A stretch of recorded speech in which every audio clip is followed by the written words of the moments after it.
Props, props, props, props, props. Why are props so important in the ESL online classroom? And how do you know which props to bring into your classroom and which props to bring home? My name is Audrey from Teacher Audrey 123 on YouTube.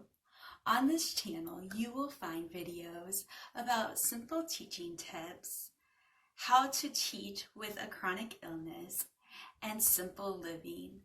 My hope is to help teachers be their best inside and outside the classroom.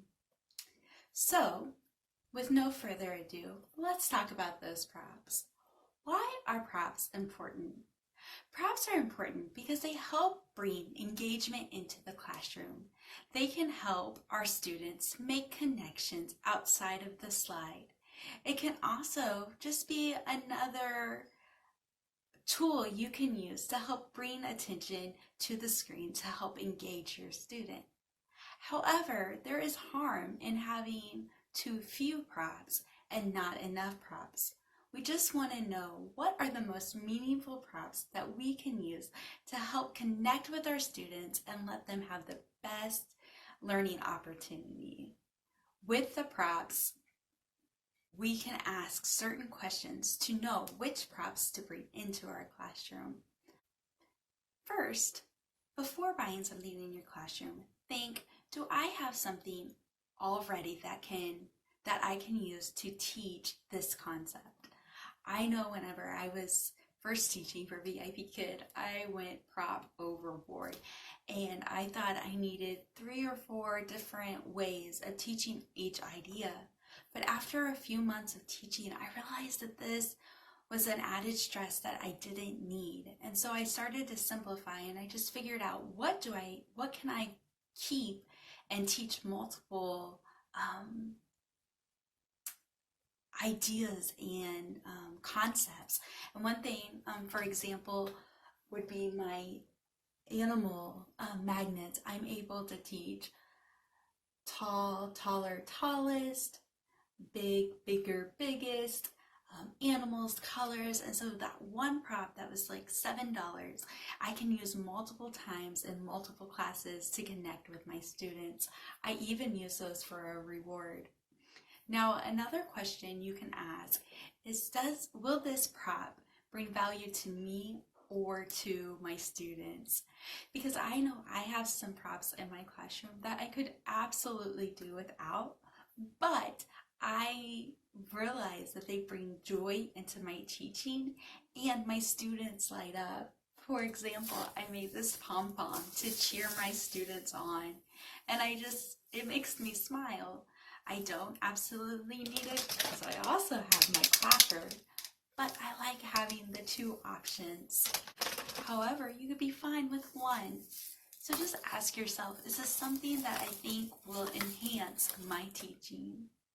The third question to ask is, if you decide to buy something, make sure, just as if when you were asking yourself, do I already have something that can teach this concept? If you're buying something new, make sure that you could use this concept in different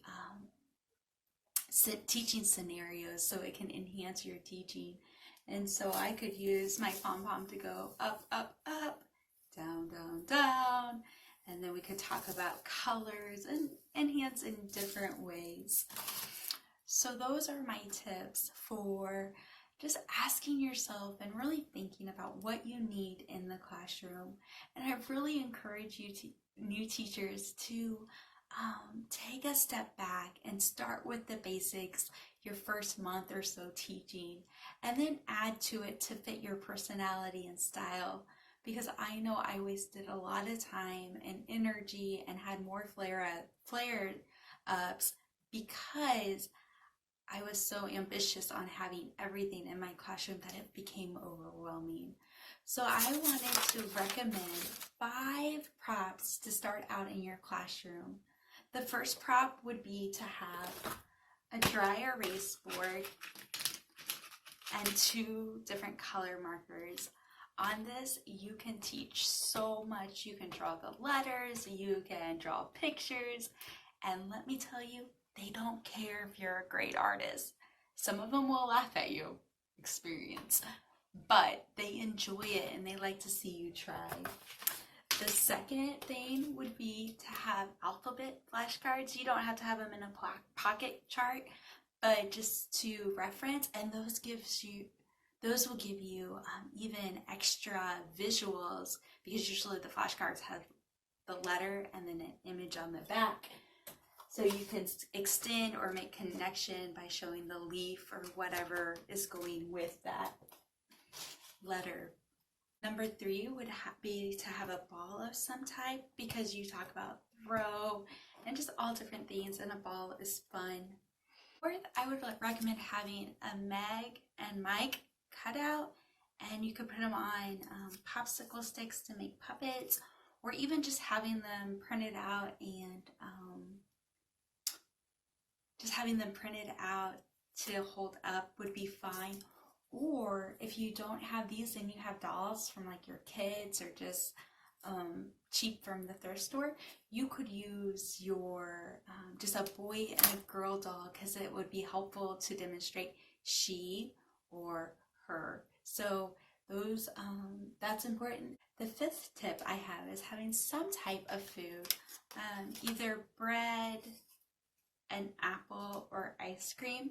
These are 3Ds because I had them from my friends, but you could always just print off a picture of one, or even rice is a good one. So just one food, because you can talk about eating the food or smelling the food, or you get the point. So those are my 5 top props I would start out with. And like I said before, think about maybe being challenged to just have these 5 props, or having very few props within your first few weeks of teaching, even month or so, and then really decide what to bring in.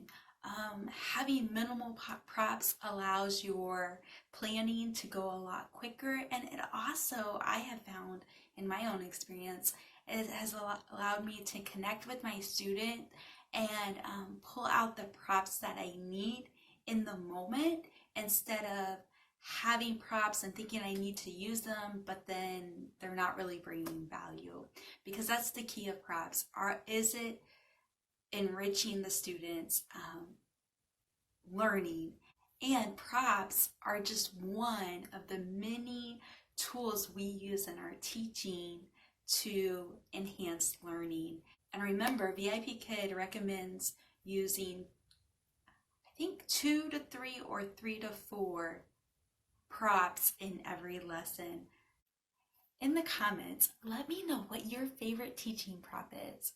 Also, if you're a new teacher, let me know how many props you are going to start out with. Please let me know if I can be of any help. If you liked today's video, give it a thumbs up, and please subscribe to my channel. Thanks. See you next time.